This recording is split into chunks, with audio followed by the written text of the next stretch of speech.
Bienvenidos a Terapia de Noticias. Vamos a contarles cuáles son algunos de los títulos efecto contagio. Mientras continúan renunciando los familiares de los políticos, Vidal y Larreta imitan la medida de Macri. Caritas largas, terapia familiar que se viene. Día de remarcación, febrero llega, no con el pan abajo del brazo, sino con los aumentos. Luz, transporte, prepaga, celulares, etcétera, etcétera. Y una lista larga, etcétera. Si los soldados de Macri, ¿quiénes son los ministros que más ajustaron la política? ¿Se dan cuenta ustedes que la palabra, la nube de palabras que nos interpela es siempre la misma, que es ajuste, reordenamiento, economizar? Bueno, ¿cómo están? Bienvenidos a Terapia de Noticias.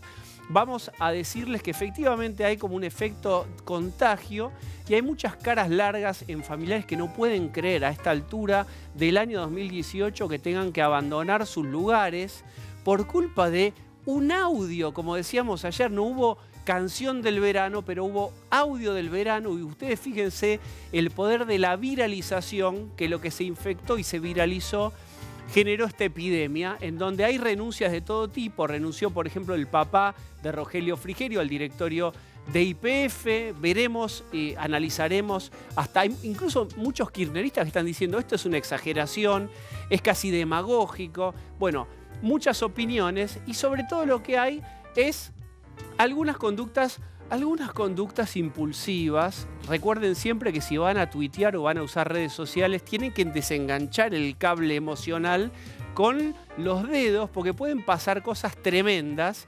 Joaquín de la Torre, ministro de Gobierno de Vidal, viendo la que se venía, bueno, él tiene una hija y la hija hizo un pequeño acto impulsivo y tuiteó esto. Jacinta, voy a formar un sindicato de familiares de políticos. Espero que no haya inflación porque los empleados públicos también tienen que comer. Claro, está contestándole a Macri, que dijo que no va a haber paritarias para los funcionarios de la Administración Pública Nacional. Los que tengan cargos con designación política se van a tener que ir, y no van a tener aumento de sueldo. Efectivamente, parece que ella deberá dejar su posición de secretaria privada de su padre. Finalmente borró el tuit rápidamente. Ustedes tienen siempre que, insisto con esto, saber que hay que desconectar. No es buena consejera las emociones. Si van a tuitear, no lo hagan bajo emoción violenta. Pablo Fernández Blanco, ¿qué te cuentas tú? Estoy perfecto. No soy funcionario público, así que espero tener una buena paritaria este año. Está muy bien. ¿Tenés un sindicalista fuerte que te represente, como por ejemplo Hugo Moyano o Pablo? No, pensé que eras vos. ¿Decís que fuimos al puerto? Yo no manejo el dinero, acá mirá, lo tenés que saber. Listo. Bueno, vamos a tener que pensar en un plan B. Plan B. Está Alejandro Katz, ensayista, escritor, padre, tutor y encargado de Katz Editores. Tiene un programa de radio maravilloso en Radio Nacional que va a las 9. 21 horas. A las 9, que se puede escuchar, que lo haces, bueno, ya desde el año pasado. Así es. Bien, y quiero mostrarles una columna interesante y punzante que escribió, El riesgo de malversar los valores republicanos, que un poco sintetiza, ¿no?, esta sensación de la dilapidación del capital político cuando se espera un salto, un upgrade de calidad institucional. Después vamos a ver ahí una frase que vos acuñás ahí muy interesante, que es como el corazón de la columna, que es, ayúdame con esto, la cultura política, ahí está, del adversativo. Así es. ¿Nos vas a explicar en un ratito, sí, claro, qué es? Porque es interesante. Roba pero hace, hay una ecuación donde hay algo negativo, hay un pero en el medio que un poco desarticula y siempre hay una justificación. Está bueno el hallazgo, lo vamos a charlar un ratito. Claro, Daniel sí. Santa Cruz. ¿Cómo estás, Diego? Bien, ¿vos? Ayer lo anticipamos, hoy se venían las medidas a nivel provincial y a nivel municipal de muchos gobernantes de Cambiemos, que iban a imitar lo que anunció el presidente ayer. Basta de familiares en los ejecutivos. Hoy, como decías vos, María Eugenia Vidal, la gobernadora de la provincia de Buenos Aires, Horacio Rodríguez Larreta, jefe de gobierno, tomaron la misma medida que el presidente, pero también lo copiaron algunos intendentes, o comenzaron a copiarlo. El primero fue Diego Valenzuela, el intendente de 3 de febrero. Se espera que en Quilmes hagan lo mismo. Pero ¿sabés quién dio la sorpresa? El intendente de Escobar, peronista, kirchnerista, Ariel Sujarchuf, que firmó la misma resolución para su municipio que el decreto presidencial. No familiares en la administración. Bien. Muy bien, y ahora vamos a presentar, es un gusto que esté Guillermo Nielsen, ustedes lo conocen, es economista, vasta trayectoria. Yo cada vez que digo vasta trayectoria, se enojan después en el corte y dicen, me estás diciendo viejo, no es eso lo que estoy diciendo. Quiero decir que, por ejemplo... Empecé de muy chiquito. Es muy chiquito. Que de 2002 a 2005 integró el equipo económico, fue secretario de Finanzas, fue uno de los reestructuradores de la deuda famosa. Bueno, estuviste ahí y queremos charlar contigo un montón de temas económicos y también saber el peso de la deuda, que nos explique si te parece la toma de deuda correcta, razonable, excesiva, peligrosa y qué color del semáforo le pones. ¿Te parece bien? Muy bien, variado entonces. Tenemos de todo. Variado. Bueno, los invito a un poco de resumen primero económico con este informe. Hoy, el ministro de Energía y Minería, Juan José Aranguren, dijo que a partir de 2019 el costo y la tarifa de la energía van a empezar a bajar siempre y cuando la inflación también baje. Lo que resta por hacer son aumentos, pero son menores y creemos que van a ir siguiendo con una inflación a la baja, esos incrementos cada vez van a ser más bajos. Sobre la inflación justamente se había pronunciado Macri ayer. Dijo que desde el gobierno apuntan a llegar a una inflación de 1 dígito para fines de 2019. Llegar al dígito un año antes producía una tensión. Es importante recordar que el gobierno sinceró su meta inflacionaria en diciembre pasado, llevándola al 15% para este año. Con sus anuncios de ajuste en la estructura del Estado, el presidente da una señal clara. La austeridad que propone el gobierno tiene que ser un ejemplo que venga desde la política. Incluso Sturzenegger puso en marcha su plan de ajuste. El titular del Banco Central recortó en un 15% el sueldo de toda la mesa directiva, eliminó los viajes en business y congeló contrataciones. El gobierno viene explorando alternativas para evitar que las paritarias superen la pauta de referencia del 15%. Ayer, Macri se mostró abierto a que la cláusula gatillo vuelva a ser parte de la ronda de paritarias, a pesar de que desde el Ejecutivo habían manifestado deseos de quitarla de las negociaciones. En este contexto, el coordinador de políticas públicas de la jefatura de gabinete, Hernán Iglesias Sila, visitó ayer Terapia de Noticias y se refirió a la negociación y al norte económico del gobierno. El motor de esta fase de crecimiento que iniciamos a mediados de 2016 es la inversión y está bueno que así sea porque eso nos va a permitir encadenar varios años de crecimiento si mantenemos las cosas más o menos como están y seguimos profundizando la situación actual. Pero no le puede uno pedir a la gente que no mejore su consumo durante muchos años. Mientras tanto, el dólar mantuvo hoy la tendencia alcista con la que había comenzado la semana y cerró en 19.90 en el segmento minorista. ¿Son acertados estos cambios de estrategia en la política económica? ¿Logrará el gobierno su meta de un 3% de crecimiento en 2018? Una pequeña fe de ratas, ahí debió haber dicho que los combustibles aumentarán menos en la medida en que la inflación sea menor. Dicho esto, y esta salvedad quedó hecha, quiero que largues por donde vos quieras, como si fuera tomá una punta del ovillo y empezá libremente. Bueno, libre asociación Sí, hacemos. Bueno, sí, señor. A mí lo primero que me llama la atención es el contraste entre el valor que se le da al ministro de Trabajo y el bajo valor que se le dio a los economistas del equipo. Me sale una cosa medio gremial. ¿A qué me refiero? A los economistas los han rajado mal. ¿Entendés? Alfonso Pratgay, Melconian. Carlos Melconian, los han rajado mal. Y ahora tenemos una situación con Triaca que la verdad yo me pregunto, ¿vale tanto Triaca? ¿Tiene tanto valor como para este impacto y este manejo tan peculiar que se hace? Porque normalmente en política, frente a una situación así, lo yugulás el problema de entrada, en las primeras 4 horas. No dejás que siga, no dejás. Esta es Lo yugulás, y vale la metáfora, con el cuchillo en el cogote. Absolutamente. absolutamente. Es una cosa así de, yo te digo, de política europea, ¿no es cierto? Pero no exclusivamente. Entonces, yo estoy muy extrañado con todo esto, pero marco este contraste porque me parece que fue muy visible, es muy visible con todo lo que está pasando. No es que esté mal que se ponga un límite a la parentela, pero no podemos dejar de pensar que hay situaciones y cargos donde esto por ahí está bien. Kennedy, su hermano Robert, fue el tipo que llevó adelante la lucha contra la mafia y era el hermano del presidente. ¿Te das cuenta? O sea, no por ser hermano del presidente ni por estar protegido, al contrario, fue un tipo que se jugó, estaba en justicia, ¿eh? Y él lleva el toro contra la mafia americana, no es un tema menor. Con esto te quiero decir que hay casos y casos, qué sé yo. Ahí veía lo de Rogelio Frigerio. El papá de Rogelio Frigerio fue presidente de YPF. Fue presidente de YPF. Y YPF además es una empresa privada con participación estatal.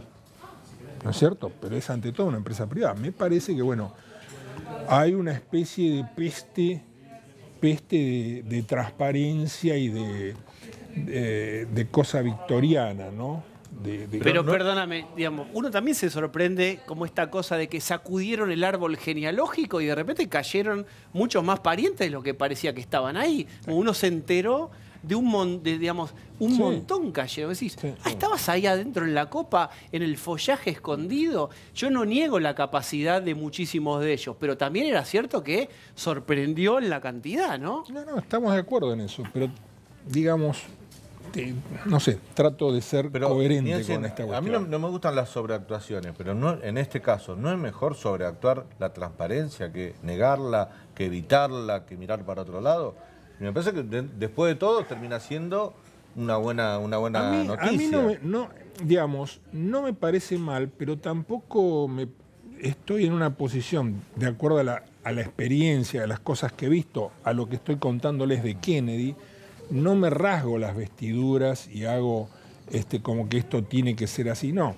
Además me parece que no debería ser necesario un decreto para que la gente deje de lado su parentela en estas cosas. Me parece que tendría que ser... Esta es una medida que Macri no quería tomar. Y eso lo dejó él mismo claro cuando... No, la medida que no quería tomar, perdóname, es sacarlo a Triaca como tendría que haberlo sacado de entrada. Esa medida tampoco... No, son dos medidas que no quería tomar, porque no quería sacar a Triaca por un lado y tampoco quería sacar a los familiares de funcionarios, porque él mismo ayer dijo que iban a perder gente valiosa. Fue una actuación, no sé si sobreactuación, fue una decisión para no seguir perdiendo imagen. Es decir, en este caso primó la política por encima de otra clase de decisiones. Y con respecto a tu primera duda, te voy a contestar de manera no corporativa con los economistas. Sí, efectivamente Triaca vale más que los economistas para Macri. Habría que preguntarse por qué. Claro eso. Habría que preguntarse por qué. Quizás es más fácil de reemplazar un economista al frente del Ministerio de Hacienda que un ministro de Trabajo con vínculos con los sindicatos. ¿Cuánto están cobrando ustedes los economistas el valor hora? Porque Triaca cobra mucho más. Algunas reflexiones, Diego, si me permiten. Primero, no veo por qué poner en relación los casos de Pratgay y Melconian con Triaca. Quiero decir, los esfuerzos. Pratgay y Melconian salieron del gobierno por cuestiones políticas, que yo no juzgo si fueron correctas o no, pero no tuvieron que ver en ningún caso con cuestiones ni éticas ni legales. Entonces son de órbitas, no digo, son órbitas distintas. No me parece que ayude comparar una situación con la otra para comprender lo que ocurre. En relación con los familiares, es posible que Bob Kennedy era el fiscal, ¿verdad? Que fuera muy valioso, muy útil, y es posible que fuera una excepción. Yo creo que el problema es doble. Primero, no se trata de los familiares, que de por sí creo que es incorrecto, sino se trata de cómo se ingresa en la función pública. Quiero decir, lo que Argentina tiene no es solo un exceso de parientes en cargos políticos, sino un déficit de carrera de funcionarios públicos, un déficit de concursos, un déficit de jerarquización, un déficit de exigencias, un déficit de capacidades. Y esos funcionarios públicos tienen muchas responsabilidades, no la de ser leales a sus jefes, sino la de proveernos de bienes públicos de calidad con recursos escasos. Tienen que darnos buena educación, buenas carreteras, buenos puertos, buena salud, buena seguridad, buena justicia. Y para eso es necesario ser competente. En el marco del episodio Triaca, yo recibí, junto con un grupo, un mail cuyo autor no voy a mencionar porque no era un mail público, pero alguien muy sólido decía... ¿Dentro del club político argentino, Alejandro? No. Sí, pero no importa. Quiero decir, no tenía que ver con eso, sino que era un comentario en relación con la designación de la hermana de Triaca en un banco público. Decía, en mis estimaciones prudentes hay entre 10.000 y 20.000 personas más capacitadas en este país para esa posición. 10 a 20.000 personas con mejor formación, más experiencia, más competencias probadas para esa formación, para esa posición. Digo, creo que este es un problema. Del mismo modo te hago una bajada chiquitita que dicen que la esposa de Triaca, que es abogada y creo que estaba en el Ministerio de Salud hace muchos años, es sumamente capaz. Efectivamente, es posible, eso dicen y es posible. Pero el problema es cómo seleccionamos a los funcionarios, no cómo excluimos a los parientes.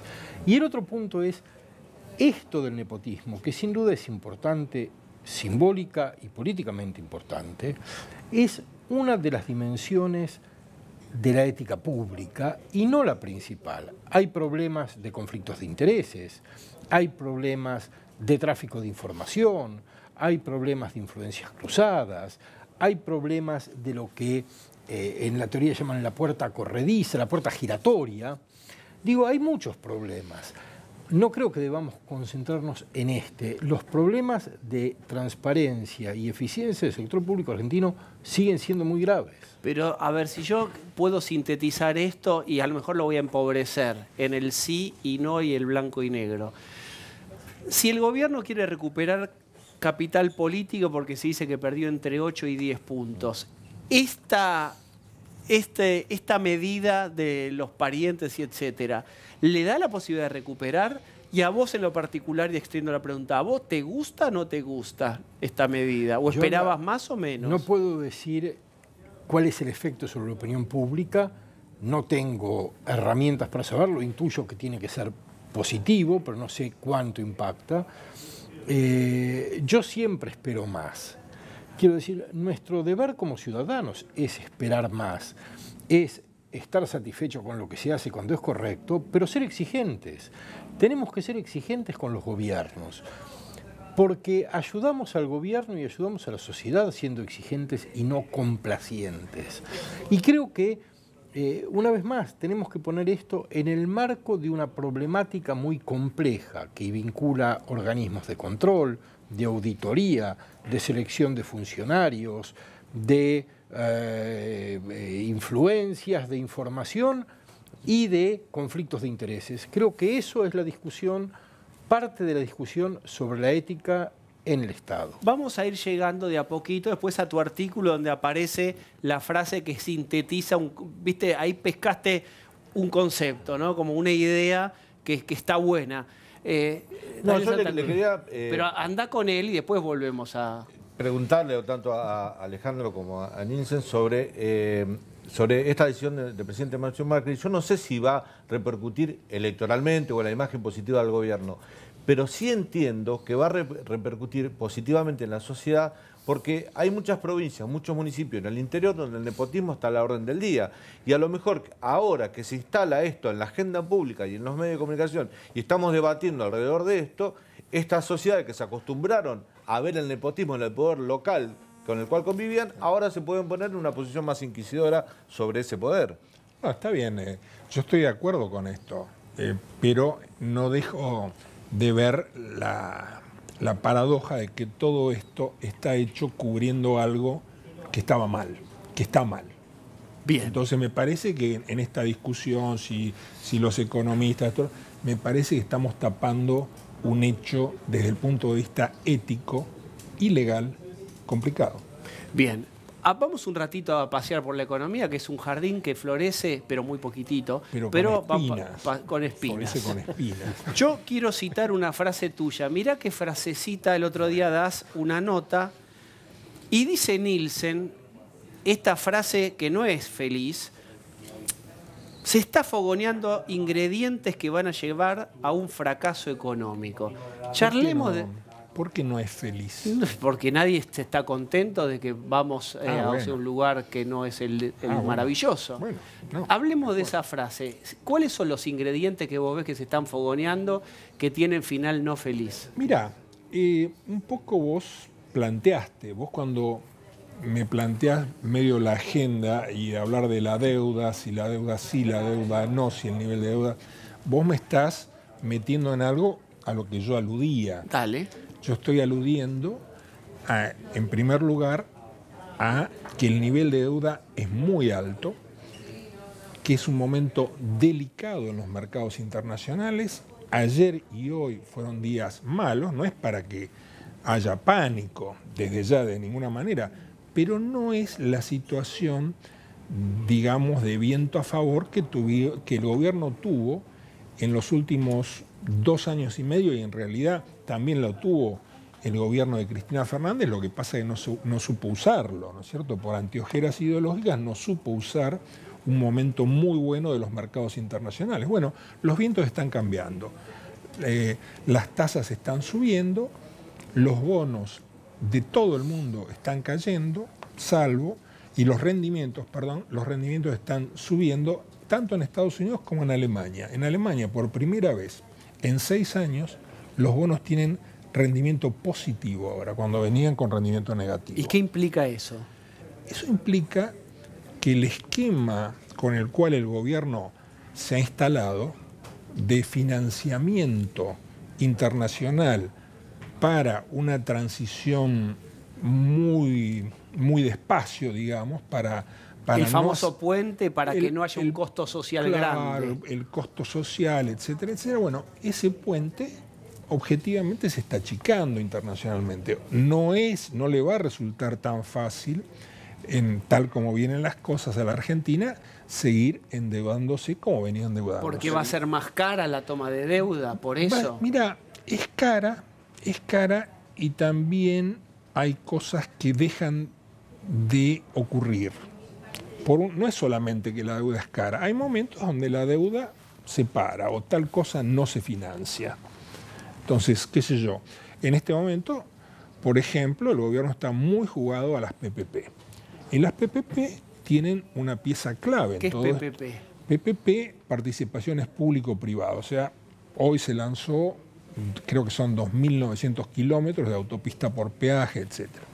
Ahí la llave de todo eso, porque empresas constructoras hay muchas que saben su oficio, saben hacer, pero la clave es el sector financiero, que es el que tiene que poner la plata para esperar y cobrar en el tiempo. Es una suerte de privatización de la inversión pública. Eso, por ejemplo, a mí me parece que es algo que tiene vientos menos favorables de los que tenía cuando empezaron a concebir esta idea hace ya 2 años atrás. ¿Me entendés? Bien, claro. Y quiero agregarte la última pregunta, que es, de la deuda ya contraída, que yo no sé exactamente de cuánto es, si querés decirme vos, ¿cuán repagable es? Porque hay un discurso opositor que es hipotecaron el futuro de los argentinos, etcétera. Y yo creo que no hay deuda grande o chica, sino capacidad de pago de la deuda que vos tengas. No, hay un juego con el mercado que hay que saberlo jugar, ¿no? Hay un juego donde el mercado espera ciertas medidas, ciertas correcciones de los problemas que tiene la economía argentina. A mí me parece, por ejemplo, para relacionarlo con lo de ayer, que esto que estamos comentando, que tuvo tanto impacto mediático, en realidad estamos hablando más que nada de algo simbólico, no es plata. Se habla de una reducción, claro, porque por un lado están los parientes, por otro lado está el recorte de los cargos públicos. Eso suena muy poco afuera. Afuera estaban esperando más y evidentemente si vos ves lo que pasó en estos últimos días, la diferencia entre los bonos argentinos y los bonos brasileños comparables, bueno, la Argentina cayó mucho más. Pero perdóname, y ya le dejo a Fernández Blanco, que no sé si ibas a ir por ahí. Vos lo que decís es que había que haber hecho un recorte del gasto público más fuerte y del Estado más fuerte, más allá del simbólico. Eso hace rato que se debe haber hecho, pero bueno, esta oportunidad donde se habló de una reducción del gasto público era también una oportunidad de mostrar cosas concretas. Pero ¿cómo podés mostrar si hiciste una reforma previsional que te reventaron todas las baldosas de Buenos Aires y fue un escándalo? Bueno, ahí hay un tema que yo creo que no puede verse aisladamente.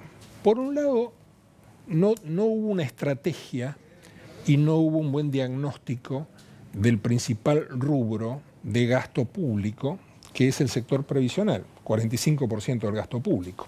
Entonces, si vos no tenés un buen diagnóstico y vos te movés espasmódicamente, porque por un lado, en cuanto llegás al gobierno, lanzás la reparación histórica, y esto lo unís con el blanqueo, que resultó ser el blanqueo más exitoso internacionalmente, es un blanqueo muy, muy exitoso, y después, por otro lado, a mí me cuesta decir reforma previsional, no fue una reforma previsional, lo que hubo es una modificación del sistema indexatorio de las jubilaciones y de algunos emolumentos sociales.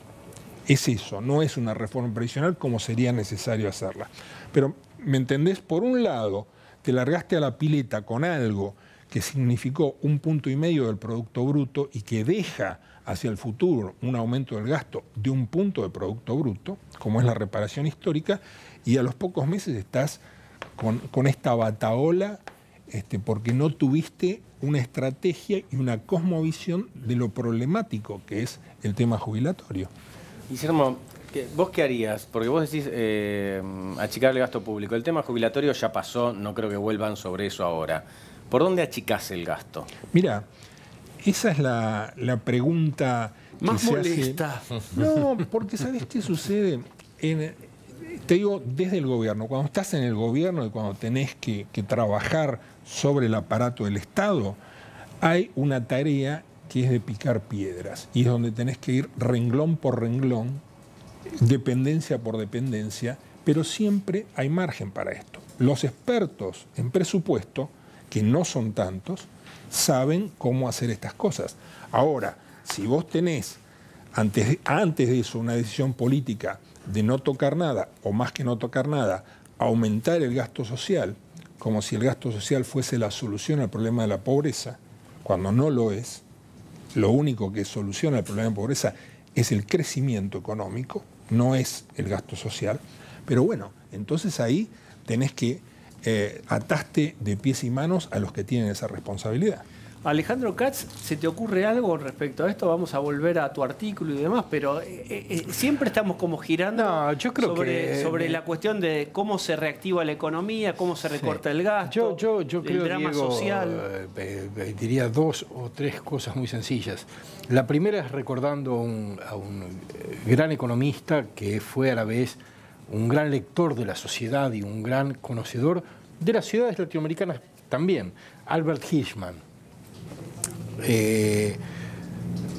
Y pienso que la mirada sobre la mirada económica sobre la sociedad tiene que ser más compleja, tiene que incluir variables que no sean puramente económicas, porque si no son discusiones abstractas. Yo entiendo la posición de Nielsen, pero decir que la pobreza se resuelve con crecimiento económico es correcto. Pero el sufrimiento presente no puede esperar el desarrollo futuro, necesita acciones hoy. Entonces, en la ecuación teórica de cómo se va a resolver algo, sí, por supuesto, pero el gobierno, y mi artículo lo prueba y mi intervención pública lo confirma, yo soy crítico del gobierno, porque me parece que es bueno ser crítico de los gobiernos en general. Pero me parece que hay que reconocer que el gobierno encontró una situación en la que todas las opciones eran malas y está manejándose con un margen terriblemente estrecho entre alternativas muy costosas y tratando de cuidar algunos equilibrios que, por un lado, no dañen más a los sectores vulnerables, por otro lado, no espanten a los posibles inversores, Por otro lado, modifican una cultura basada en el consumo, tratando de construir lentamente ciertos hábitos de ahorro y de inversión, cambiando incentivos de muy corto plazo, como los que teníamos en nuestro horizonte, por incentivos un poquito más lejanos, quiero decir, programas de crédito para primera vivienda más robustos que los que había, etc. Es decir, cambiar la compra de la moto por el acceso a una vivienda. Bueno, son todas opciones muy complicadas en un escenario muy difícil. Y creo que hay que partir de reconocer eso, porque si no... Pero yo creo que vos lo reconoces eso. Yo lo reconozco eso, no, yo no me siento aludido por lo que está diciendo Katz. No, pero digo, yo no me siento aludido en lo más mínimo. No, está claro. Yo estoy hablando desde lo que es la gestión del aparato de política económica, donde el objetivo es la gente. Ahora, Guillermo, mirá lo que le pasa al pobre Macri, ¿no? Que viene Kicillof y lo ataca por izquierda y vos un poco lo estás atacando por derecha ahora. Yo no lo ataco. Es una situación incómoda. Para. Primero, no personalicemos, yo no ataco, y menos que menos a Mauricio Macri. Yo he trabajado con Mauricio Macri en el sector privado. Hemos colocado deuda. Si querés te lo reformulo. Si querés te lo reformulo. Vos decís que hay que ajustar el gasto y Kicillof lo acusa de ajustador cuando vos decís que... Kicillof no puede acusar a nadie de nada, porque fue el peor ministro de Economía de la historia. Empecemos por ahí, pongamos las cosas en su lugar. Kicillof no puede acusar de ni a nadie. Así, ¿viste? Clarísimo. Bien, pero en términos en la arena política donde esto se termina de definir, ¿no? De cara a una elección, hay una parte del arco político que acusa a Macri de ajustador. Vos, según lo que vos decís, eso sería injusto, porque ató de manos a los que tenían que ajustar. A Macri de ajustador es porque no lee las estadísticas, no lee las cuentas nacionales. Cualquiera que lea las cuentas nacionales, cualquiera que lea el presupuesto y sepa de presupuesto, se va a dar cuenta que este gobierno amplió, y amplió mucho, el gasto social. No hay ninguna duda de eso. Pero ese argumento entre los economistas no va. Hay algunos indicios, dicen que pueden hacer mirar un poco con optimismo. Durante el año 2017 se crearon 248.000 puestos de trabajo. Estos son datos oficiales. A razón 20.000 puestos de trabajo por mes.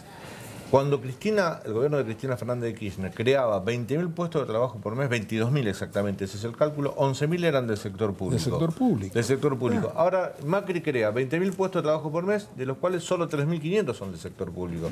O sea, uno ve ahí una lucecita que dice, bueno, hay algo de reactivación que no solo tiene que ver con el empleo en el Estado.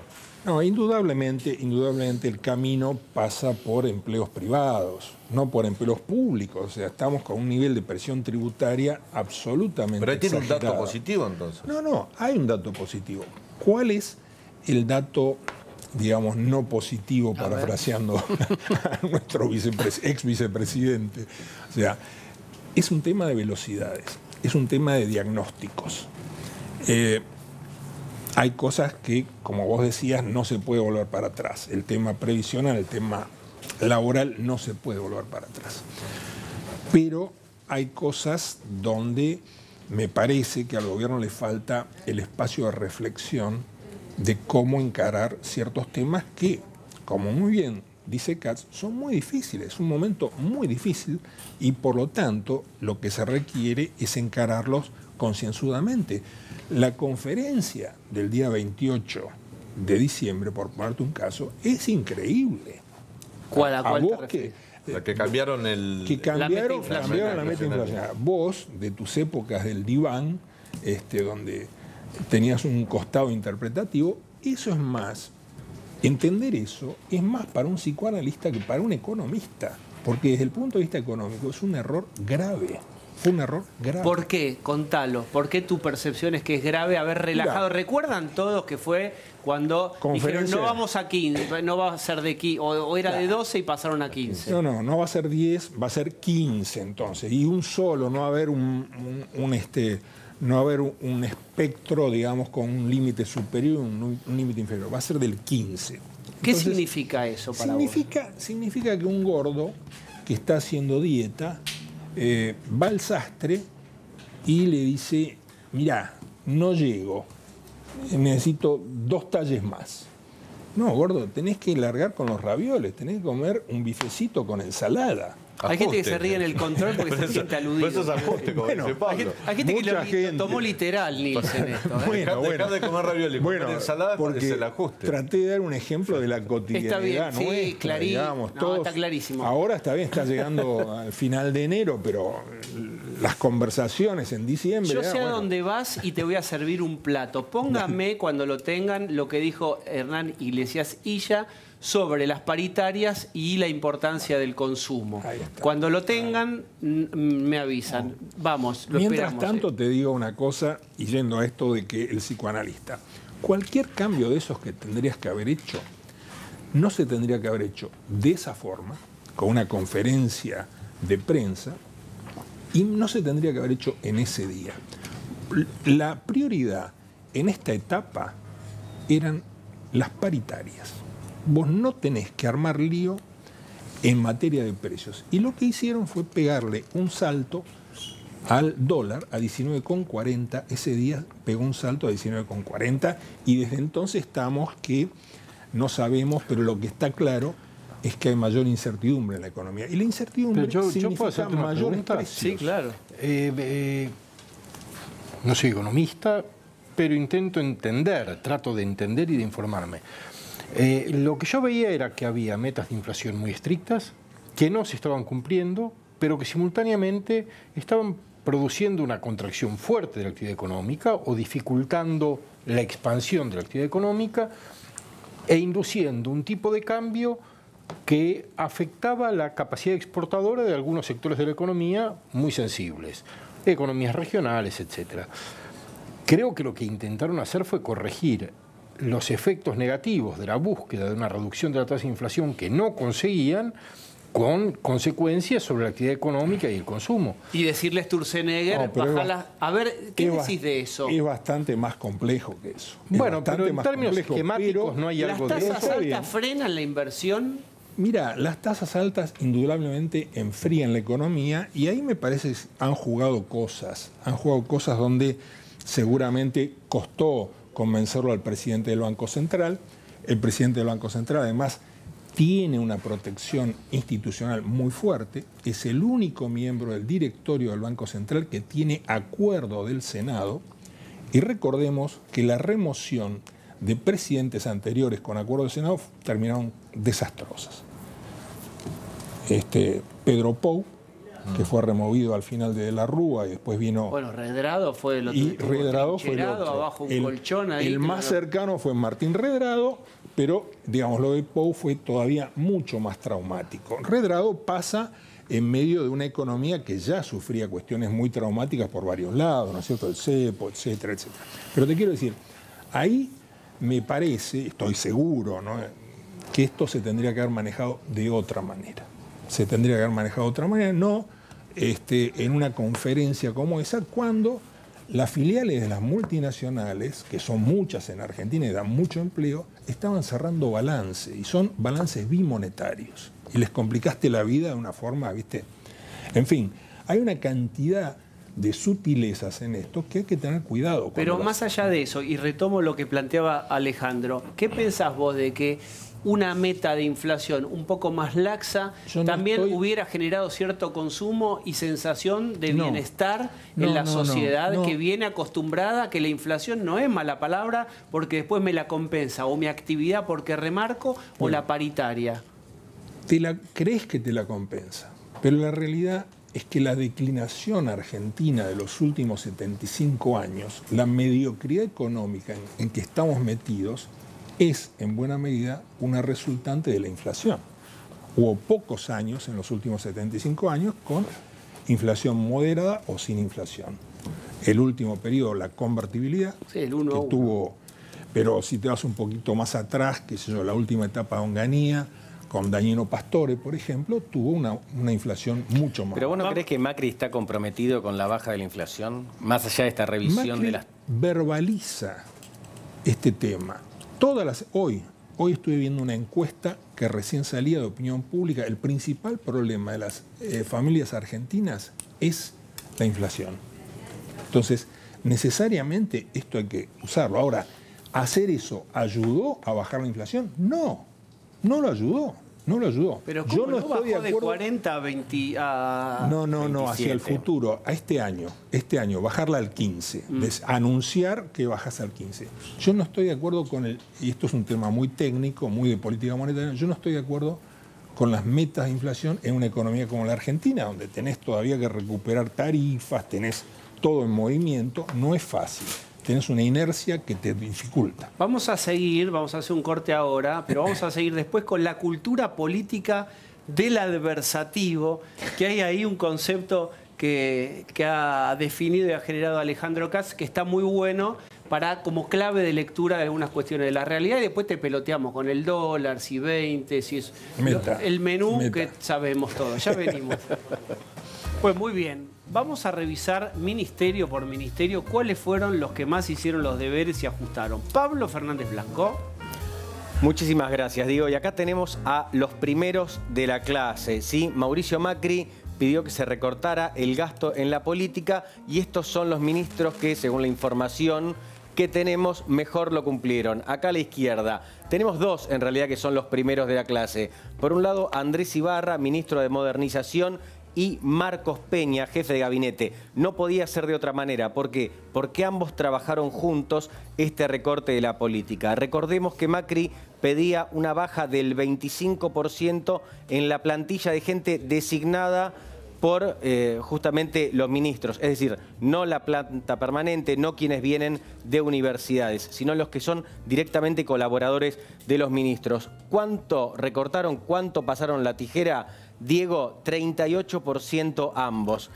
Te digo con números exactos, en el caso del Ministerio de Modernización son más de 100 personas y en el caso de Jefatura de Gabinete son 96 cargos. Así que estos son los funcionarios que más contento pusieron a Macri en este plan de austeridad de la política.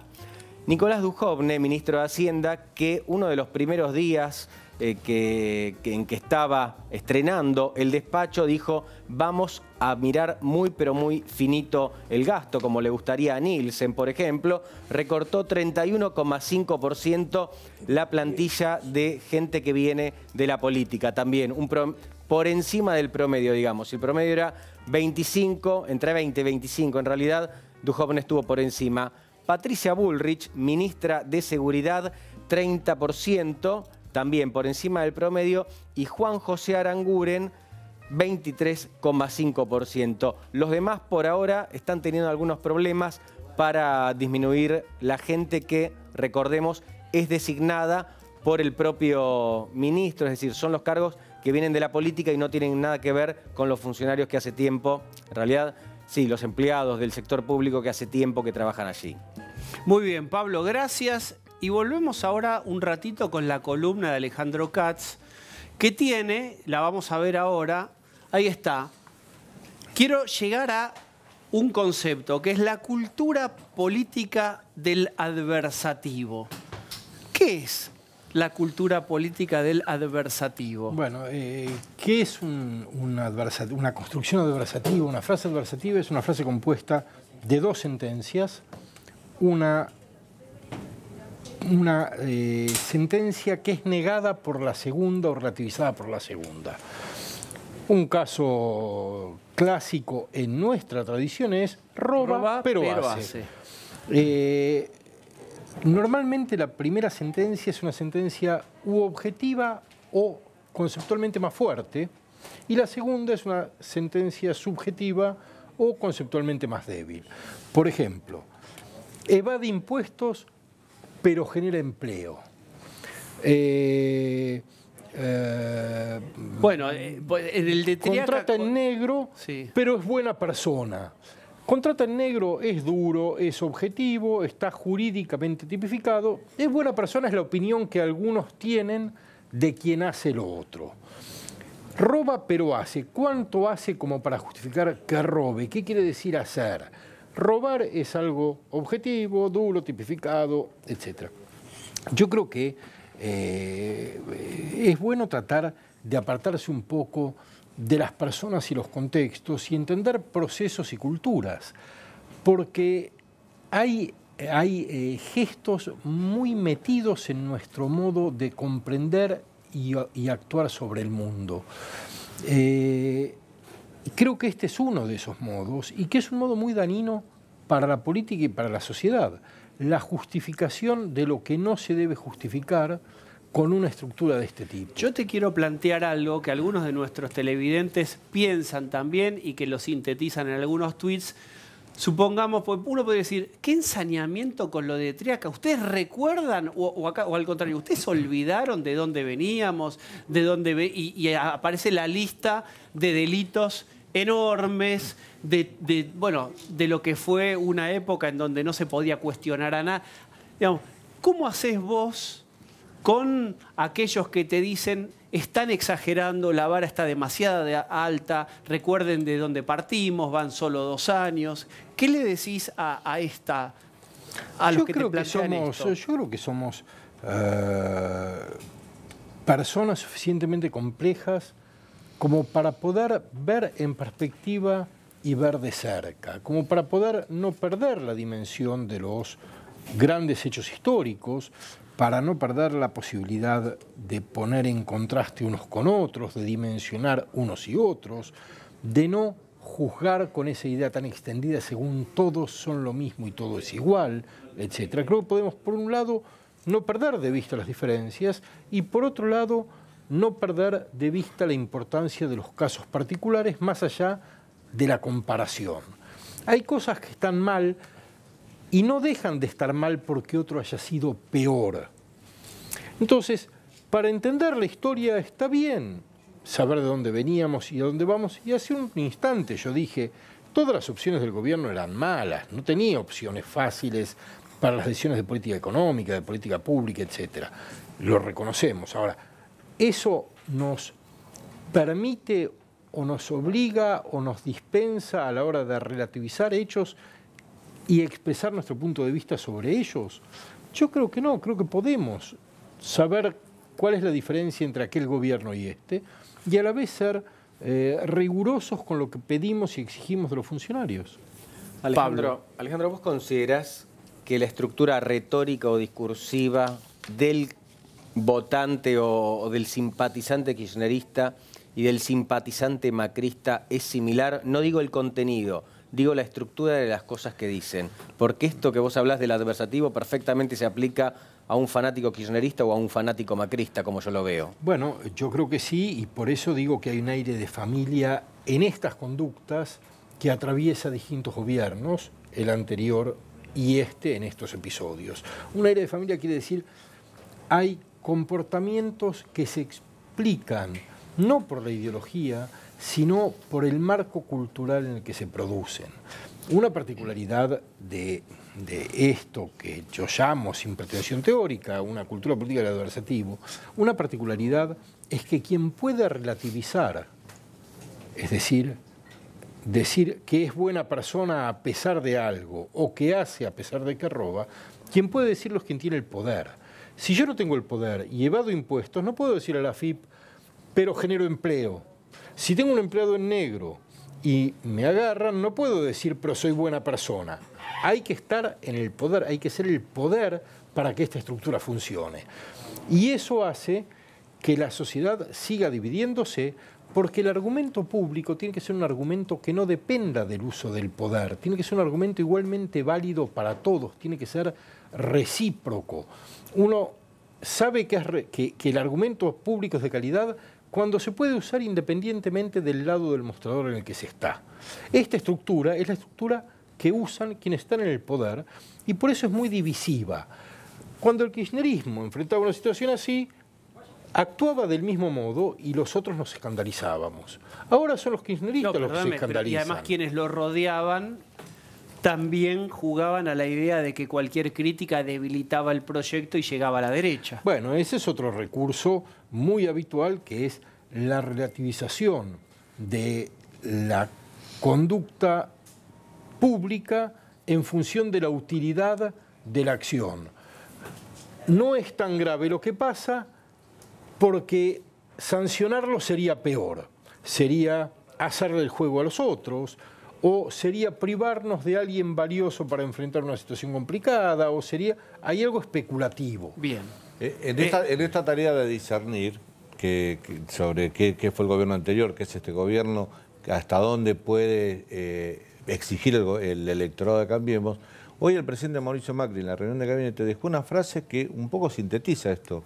Dijo, a veces las críticas que nos hacen son por el miedo a que estos tipos vuelvan. Estos tipos son el kirchnerismo. Pero digamos, es que... Creo que apunta un poco a lo que decía Alejandro. Yo estoy de acuerdo con vos. Yo no creo que los gobiernos sean iguales. Creo que el gobierno kirchnerista fue un gobierno terriblemente dañino para nuestro país.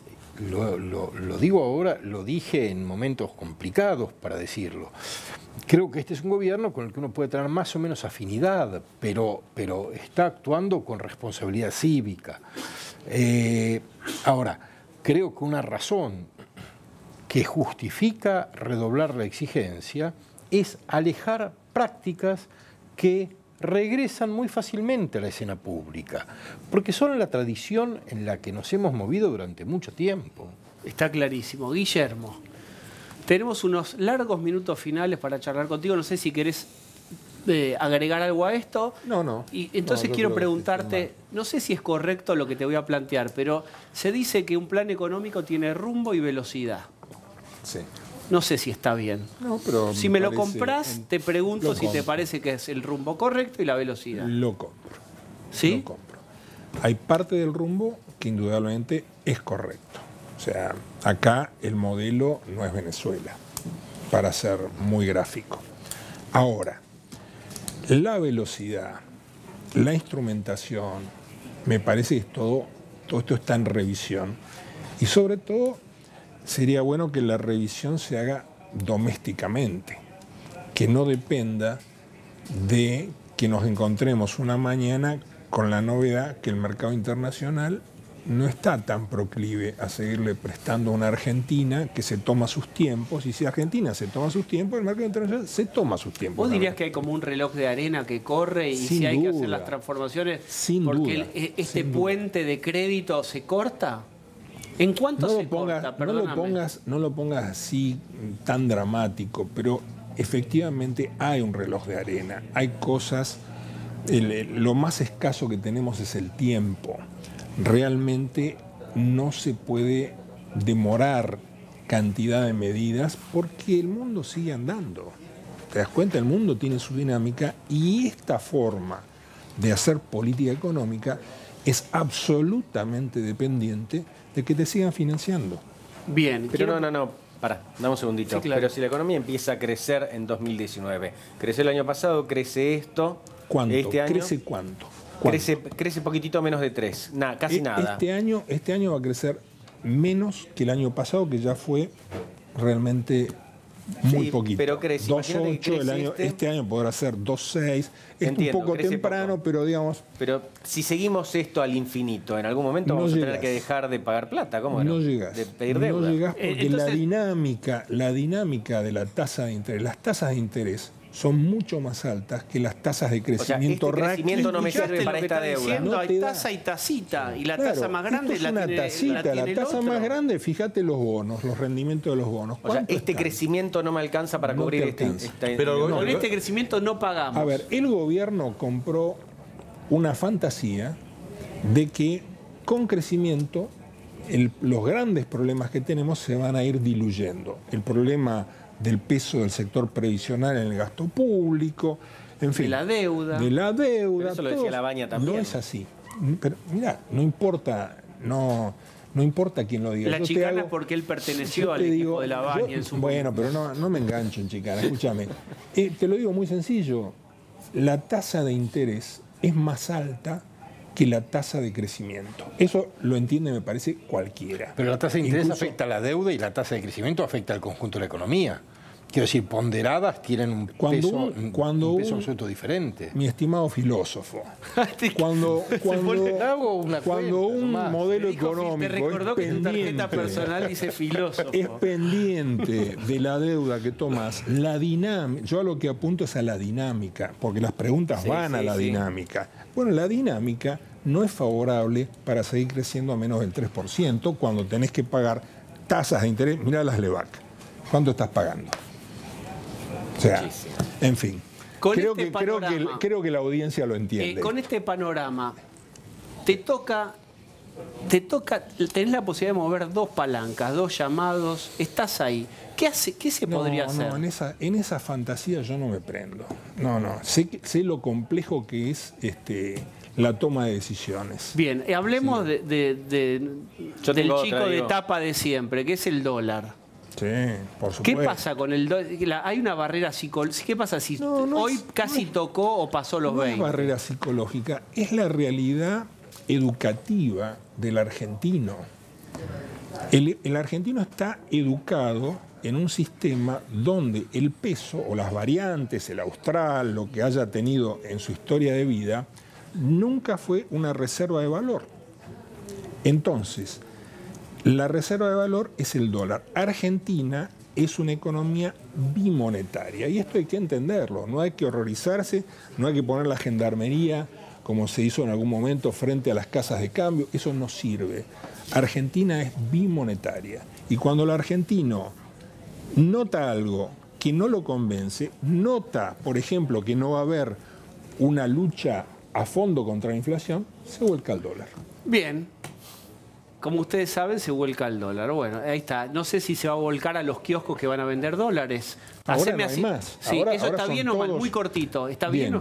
Bien, yo lo veo bien. Bien, fenómeno. Les agradezco, Alejandro. Muchas gracias por haber compartido tu tiempo aquí, Pablo, Guillermo y el estimado Daniel Santa Cruz. Quédense, ya está Pancho Olivera, todo el super equipo y está lo que el día se llevó.